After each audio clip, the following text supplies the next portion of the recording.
Hello students, last time हमने synapse के बारे में पढ़ा था कि सिनेप्स होता क्या है। सिनेप्स क्या था कि साइट ऑफ कम्युनिकेशन, कि दो न्यूरॉन्स के बीच में कैसे कम्युनिकेशन होता है, उनके बीच में जो क्लोज प्रॉक्सिमिटी होती है उसी को हम बोलते हैं सिनेप्स, यानी जुड़ना। और उसके बीच के जो गैप था उसको हम क्या कहते थे, सिनेप्टिक क्लेफ्ट।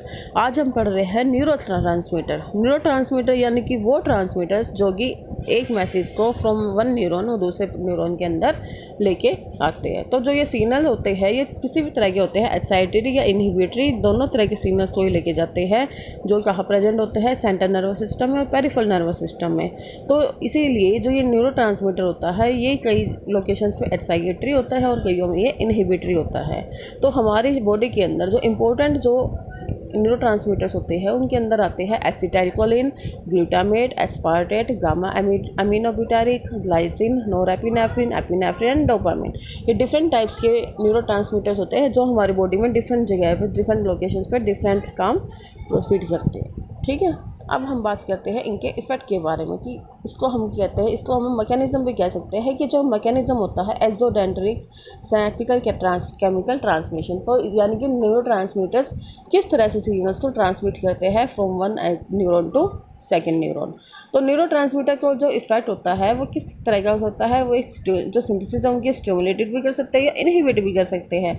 जो किसी हार्मोन की जो रिलीज है उसको ब्लॉक भी कर सकता है या एनहेंस भी कर सकते हैं, कि उसकी रिमूवल भी हो सकती है और ब्लॉक भी हो सकता है, या स्टिमुलेटेड भी हो सकते हैं, रिसेप्टर साइड ब्लॉक भी हो सकते हैं या एक्टिवेटेड भी हो सकती है। तो इसलिए ये दो तरह के होते हैं, एगोनिस्ट एंड एंटागोनिस्ट। एगोनिस्ट क्या होता है कि कोई भी चीज़ जो कि ट्रांसमीटर के इफेक्ट को बढ़ाती है उसको हम बोलते हैं एगोनिस्ट, और कोई भी चीज़ जो उसके इफेक्ट को कम करती है उसको बोलते हैं हम एंटागोनिस्ट। अब आते हैं हमारे डिफरेंट टाइप के न्यूरोट्रांसमीटर्स, जिसमें फर्स्ट आता है एसिटाइलकोलिन। ये सबसे इंपॉर्टेंट होता है, जो कि रिलीज होता है by many peripheral nervous system neurons and some central nervous system neurons. ये एक्साइटेटरी होता है और इनहिबिटर होता है दूसरे न्यूरॉन्स पे। सेकंड है अमीनो एसिड। इसके अंदर जो ग्लूटामेट होता है जो कि एक्साइटिक न्यूरॉन्स के ब्रेन के अंदर से रिलीज होता है और ये इनएक्टिवेट होता है ग्लूटामेट के जरिए। जो गाबा है ये एक इनहिबिटरी न्यूरोट्रांसमीटर होता है जो कि ब्रेन साइड का साइनेप्स होता है और ये अपना इनहिबिटरी इफेक्ट ही शो करता है। तो जो एक्साइटरी ट्रांसमिशन होता है उसमें क्या होता है, जो न्यूरोट्रांसमीटर रिसेप्टर्स के साथ जब जुड़ता है on the post synaptic membrane, तो वो क्या करता है, वो डीपोलराइज कर देता है प्लाज्मा मेम्ब्रेन को और एक्शन पोटेंशियल को जनरेट कर देता है, जिससे क्या मिलता है, स्टिमुलेशन हो जाता है या फिर डीपोलराइजेशन भी कह सकते हैं या फिर एक्साइटेशन भी हो जाता है। तो एसिटाइलकोलिन एक टिपिकली एक्साइटरी न्यूरोट्रांसमीटर है। ठीक है। सेकंड है इनहिबिटरी ट्रांसमिशन। इसमें क्या होता है कि रिएक्शन होता है न्यूरोट्रांसमीटर का रिसेप्टर ऑर्गन के साथ, और इससे क्या होता है, पोटेशियम चैनल ओपन हो जाते हैं मेम्ब्रेन के अंदर, जिससे कि पोटेशियम जो होता है वो out of the cell diffuse हो जाता है, पर सोडियम चैनल्स पे कोई असर नहीं पड़ता। उससे क्या होता है कि जो मेम्ब्रेन होती है वो मोर नेगेटिव हो जाती है देन इन रेस्टिंग कंडीशन। तो इससे क्या हो जाता है कि जो मेम्ब्रेन है वो हाइपरपोलराइज हो जाएगी और वो एक्शन पोटेंशियल जनरेट नहीं कर पाएगी, और ये एक इनहिबिटरी एक्शन होता है।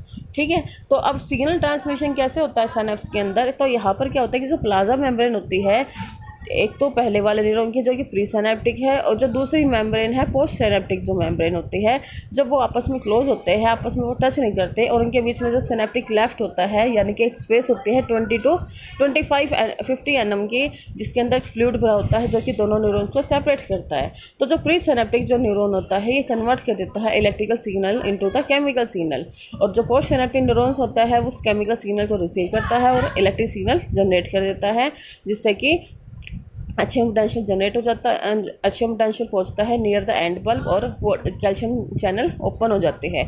कैल्शियम चैनल्स जो ओपन होंगे उससे क्या होगा, वो उनकी जब वो इनवर्ड मूव करेंगे तो रिलीज होगा न्यूरोट्रांसमीटर क्या करेगा, प्री सिनेप्टिक न्यूरॉन्स क्लोज करेगा सिनेप्टिक लेफ्ट को, और वो बाइंड कर जाएगा to the ligand gated receptors. तो जो जितने ज़्यादा न्यूरोट्रांसमीटर रिलीज होते हैं तो उतने ही ज़्यादा उसमें से हमारे पोस्ट सिनेप्टिक मेम्ब्रेन के अंदर पोटेंशियल चेंज करते हैं। तो सिनेप्टिक इनके बीच में जो गैप आ जाता है, जितनी देर वो कम हो जाता है, उसको बोलते हैं 0.5 मिलीसेकेंड, और ये वन वे इंफॉर्मेशन ट्रांसफ़र होता है।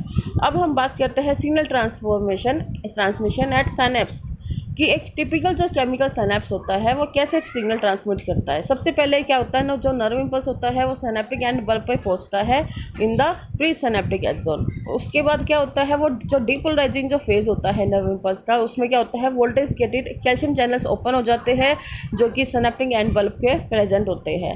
जब कैल्शियम आयंस बढ़ जाते हैं तो जो इन द प्री सिनेप्टिक न्यूरॉन, उससे क्या होता है, वो एक्सोसाइटोसिस होती है, वो सम जो होते हैं सिनेप्टिक वेसिकल्स, जो सिनेप्टिक जो वेसिकल मेम्ब्रेन होते हैं वो मिल जाते हैं प्लाज्मा मेम्ब्रेन के साथ, जिससे कि न्यूरोट्रांसमीटर रिलीज हो जाता है इनटू द सिनेप्टिक क्लेफ्ट।